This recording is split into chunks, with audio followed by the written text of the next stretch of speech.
Ja, wat voor dag is vandaag voor u? Ja, fantastische dag. Fantastisch. Belangrijk moment voor Pasana ouderenzorg waar we lang naar uitgekeken hebben. Als het gaat om duidelijkheid over de toekomst. We hebben de afgelopen tijd natuurlijk de faillissementsfase achter ons gehad. Het is nog niet helemaal afgerond, maar wat wel heel duidelijk is dat met de overname van de partijen die zich vandaag ook gepresenteerd hebben, er toekomst is, perspectief, continuïteit van de zorg, maar ook de doorontwikkeling van de zorg er goed uitziet en ook een belangrijk stuk van de werkgelegenheid van het personeel behouden blijft. Nou, hier staat een hele blije man. Ja, want wij hebben elkaar eind vorig jaar gesproken en uw grote zorg was ook dat personeel, hè? Zeker, ja, zeker. We zijn een van de grootste werkgevers hier in de regio. Dus daar maak je wel heel veel zorgen over hoe dat dan allemaal komt. En als ik dan zie wat nu de uitkomst is, ja, we komen niet helemaal met 100% van ons personeel over de streep. Dat is ook zo, maar toch ben ik heel tevreden met de omvang waarin het toch mogelijk is. Een hele nieuwe uitdaging, hè, met de overname van de ouderenzorg van Pasana. Ja, dat mag u wel zeggen, want dat is echt een overname van een groot bedrijf. En daar moet heel veel gaan gebeuren. Ja, waar we vooral ook mee te maken hebben is met het feit dat dit natuurlijk een bedrijf is met heel veel mensen die onzekerheid hebben gehad de afgelopen 5 maanden. Over hoe komt het met mijn baan? Hoe komt het met het personeel? Nou, wij hebben in onze bieding voor de overname gezegd dat wij tenminste 82% van de bestaande formatie ook weer in dienst zullen gaan nemen. En daarvan mag u van mij aannemen dat het grootste gedeelte daar natuurlijk de mensen zijn die direct in de zorg met cliënten werken.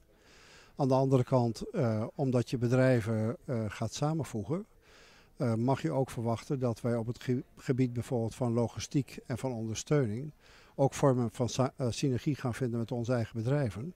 En dat betekent dat een aantal mensen geen plaats zullen kunnen gaan krijgen.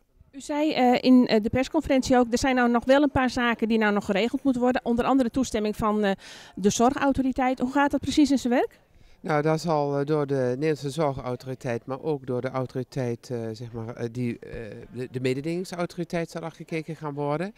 Nou ja, die zullen zien of dat op een correcte wijze is gelopen. Maar ik denk dat dat wel zo is. Want ik geloof niet dat er wat betreft concurrentie dan de verkeerde zaken worden gedaan. En ik denk dat de Nederlandse Zorgautoriteit ook helemaal achter dit besluit gaat staan. Ik maak me daar geen enkele zorgen over. Nou, recentelijk sprak ik de bewindspersonen en die zien er wel naar uit. En die denken ook, dat denk ik zelf ook, dat dit als voorbeeld gaat dienen voor heel Nederland.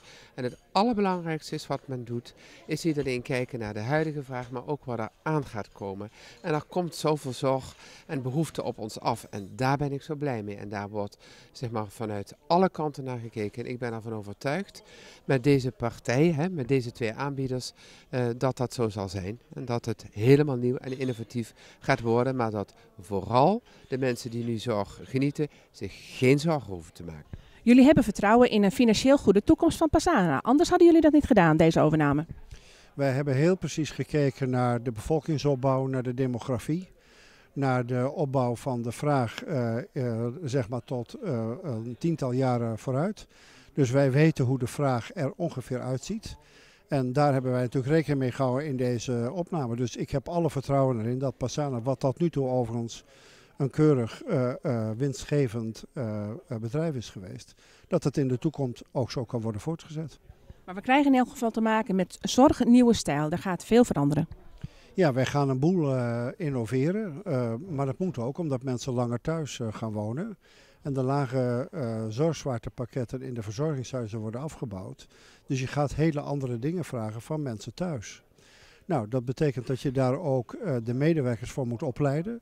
Die moeten gaan werken in teams die zowel intramuraal als ook extramuraal, dus in de thuiszorg werken.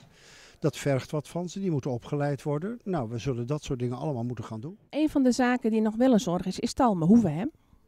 Ja, ik heb ook begrepen uit de presentatie van de nieuwe aanbieders dat naar Talmenhoeve nog nader gekeken wordt hoe dat invulling moet gaan krijgen.